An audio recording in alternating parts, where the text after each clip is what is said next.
మంది కాంగ్రెస్ ఎమ్మెల్యేలు టచ్ లో ఉన్నారు. బీఆర్ఎస్ లోకి వస్తామంటే ఇప్పుడే వద్దని వారించిన కేసీఆర్. ఏడాదిలో గవర్నమెంట్ కూలిపోతుంది, మళ్ళీ మేమే అధికారంలోకి వస్తాం. బిఎల్ సంతోష్ పై కేసు పెట్టినందుకే కవితను అరెస్ట్ చేసిండ్రు. ఈ నెలాఖరు నుంచి బస్సు యాత్ర చేస్తా, టీవీలో ఇంటర్వ్యూలు ఇస్తానని వెల్లడి. ఎంపీ అభ్యర్థులకు బీఫామ్లు అందజేస్తా అంటూ ఒక వార్త. కేసీఆర్ గారు టీవీలకు ఇంటర్వ్యూ ఇస్తా అంటున్నావు, దయచేసి ఒక్క ఇంటర్వ్యూ మాకు ఒక్క ఇంటర్వ్యూ ఇవ్వండి. ఇక మీది 20 మంది ఎమ్మెల్యే కాంగ్రెస్ ఎమ్మెల్యేలు ఈయనతో టచ్ లో ఉన్నారట. ఎందుకు? బీఆర్ఎస్ పాడేమో వస్తుంది కాదు ఏ టైంలో మాట్లాడింది?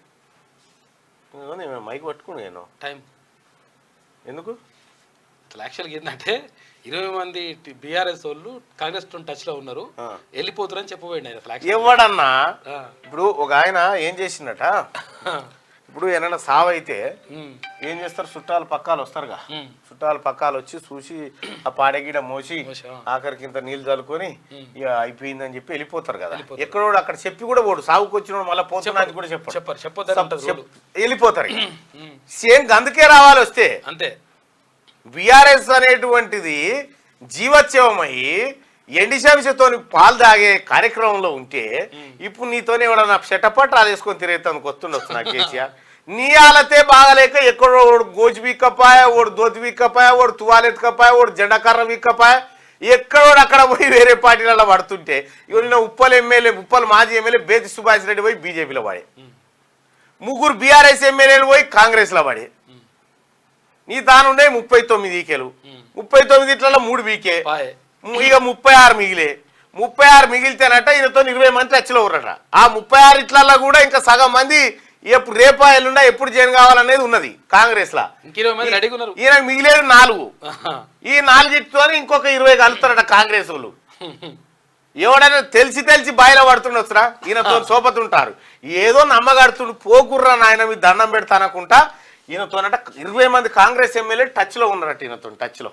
బీఆర్ఎస్ వాళ్ళు 20 మంది కాంగ్రెస్ వాళ్ళతో టచ్ లో ఉన్నారు వాస్తవం. ఇప్పుడు రాష్ట్రంలో కాంగ్రెస్ ప్రభుత్వం ఏడాదిలో కూలిపోతుందని, ఏడాదిలో కూలిపోతే ఎట్లా కూలిపోవాలి ఒక మాట చెప్పు కేసీఆర్. ఏం చేస్తే కూలిపోతుంది? సరే 20 మంది అనుకో, నీ లెక్కలే. నీ తానున్నటువంటి 20 ఏది 36 ప్లస్ 20 ఎంత అవుతుంది? 56. ఇక మరి ఇంకా తక్కువ ఉంటాయి కదా, ఇంకేడికెళ్ళి తెస్తావు? బీజేపీ కాడికెళ్ళా చెప్పు. బీజేపీ వాళ్ళు కూడా 6 టచ్ లో ఉన్నారని చెప్పు, లేకపోతే 5-6 టచ్ లో ఉన్నారని చెప్పు. ఏడాదిలో ఎట్లా కూర్తుంది? కూలే అవకాశమే లేదా? ఇప్పుడు నువ్వు 63 మంది ఉన్నప్పుడు నువ్వు గవర్నమెంట్ 5 ఏళ్ళు నడిపించినప్పుడు 63 మందితో 5 ఏళ్ళు నడిపించినప్పుడు 69 మంది ఉన్నారు. ఇప్పుడు ఉన్నారు.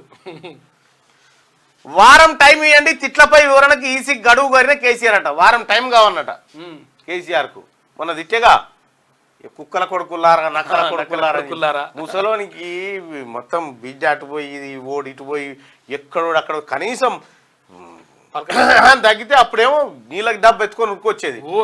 తగ్గినా తుమ్మినా ఏ పట్టి నీళ్ళ ఇదే మంచినీళ్ళు అంటే గానే ఉన్నాయిగా తీసుకోకపోయినావు అంటారు, గానే ఉన్నాయిగా తీసుకోకపోయినావు అనే కాడికి వచ్చింది మొత్తం. కేసీఆర్ గారు వాస్తవానికి నీకు మంచిగానే ఉండే ఒకప్పుడు, కానీ నువ్వు చేసిన పాపాలు, నీ కొడుకులు నీ బిడ్డలు చేసినటువంటి పాపాలు, నీ ఇంటోళ్ళు చేసిన పాపాలు ఇక నిన్ను కోలుకోలేని దెబ్బతీసినాయి. ఇంకా నువ్వేదో ఎగురు పెడుతుంది మనది, ఇది కొట్టేసిన మొద్దు కనుక 2 ఈకేలు బయటికి తీసినట్టు వెళ్తుందని వెళ్ళదు. అది ఇది కొట్టి జీడి పోసిరు, దాని మీద కొట్టి జీడి పోసిరు. ఇప్పుడు మొలిచే పరిస్థితుల్లో లేదు, ఏర్లు కూడా ఎండిపోతాయి. 20 మంది ఎమ్మెల్యేలు టచ్ లో ఉన్నారట. నోరుతో నవ్వే ముచ్చట్నేనా ఇది? బిఎల్ సంతోష్ పై కేసు పెట్టినందుకే, బిఎల్ సంతోష్ పై కేసు పెట్టినందుకే కవితను అరెస్ట్ చేసి ఆయన మీద అనవసరంగా ఎందుకు పెట్టినావు? మరి ఎందుకు పెట్టావు? కేసు ఏమైపోయా ఉత్తదని తేలింది కదా, ఉట్టినే అది అనవసరంగా పెట్టినావు కదా ఆయన మీద. మీరు సినిమా చూస్తారు, ఇంకోంటాడు మీరు సినిమా చూస్తారు, చాలా ఉన్నది. హరీష్ రావు వీళ్ళందరూ భోజనాలు అరేంజ్ చేయాలి ప్రగతి భవన్లో. ఏం కాక నీ డ్రామా నీకే బెడిసి కొడుతుంది చూడు. ఎంపీ అభ్యర్థులకు బీఫామ్లో అందజేసినట. నిన్న ఒక్కొక్క ఎంపీ అభ్యర్థికి ఎంత 95 లక్షలు ఇచ్చినట్టు. ఒక్కొక్క ఎంపీ అభ్యర్థికి 95 లక్షల రూపాయల చెక్ ఇచ్చారు. 17 మంది ఉంటే 17 మందికి 95 లక్షల చొప్పున చెక్కులు ఇచ్చిండట. ఇక దునకరాపోరు అని చెప్పినట. నువ్వు 95 కోట్లు ఇచ్చినా గెలవరే కాక మనోళ్ళు. గ్రౌండ్ బాగలేదు, మనకు వాతావరణం బాగాలేదు. నువ్వు ఉల్వసేన్లా గొడగొట్టుకొని కందిసేన్లు ఎంకులాడుతున్నావు. పోయిందేమో ఉల్వసేన్లా.